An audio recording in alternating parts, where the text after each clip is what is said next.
Archiviato il 2023, che ha visto Jesolo primeggiare come destinazione turistica della costa con 1,2 milioni di arrivi e seconda per presenze con quasi 5,5 milioni di ospiti, il 2024 si prospetta un altro anno di ulteriore crescita, sia in termini numerici ma soprattutto di qualità dei servizi. Tantissimi indicatori ci danno appunto la percezione che Jesolo stia diventando effettivamente a tutti gli effetti la regina, la leader della costa adriatica. Riguardando i dati vediamo importanti aumenti soprattutto nei mesi di aprile, maggio e settembre, il che significa che quel processo di allungamento della stagione ormai sta prendendo corpo ed è una realtà. Le previsioni per quest'anno sono sicuramente eccezionali. Se l'anno scorso 2023 l'anno è stato ottimo, reputo che quest'anno potremo sicuramente superarlo di qualche punto percentuale. I numeri potrebbero restare gli stessi, ma la qualità e soprattutto la redditività della singola presenza debbano sicuramente aumentare. La percezione è quella che viviamo un momento cruciale in cui Jesolo può fare il definitivo passo di qualità.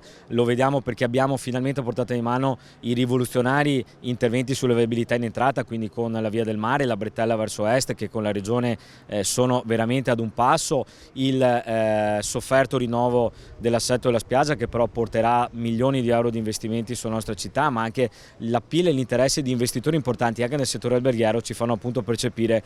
come il momento cruciale, un momento storico per il salto di qualità della città. Una crescita della località spinta sempre più dagli eventi di qualità, anche a livello gastronomico, e proprio sul fronte della valorizzazione delle eccellenze gastronomiche Jesolo Venice sta investendo per dare un valore aggiunto all'offerta turistica e quest'anno vedrà anche la nascita del progetto Jesolo Gourmet Festival. Ristoranti che restano aperti tutto l'anno, ormai ce ne sono tantissimi, tanti si sono adeguati anche come strutture, sono dei ristoranti molto belli e anche il livello qualitativo si sta alzando sempre di più. E fondamentale sarà anche la via del mare nuova, che diventa fondamentale per tutti coloro che hanno scelto Jesolo per venire, perché probabilmente si è accorta che a Jesolo si sta molto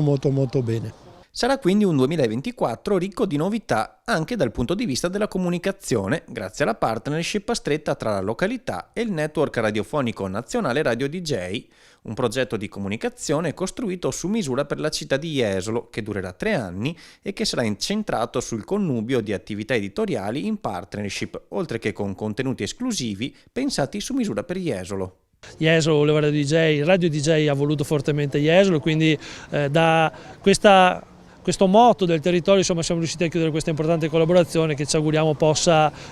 contribuire a comunicare la nostra località e riportarla in alto come abbiamo pensato e voluto fare fin dal primo giorno.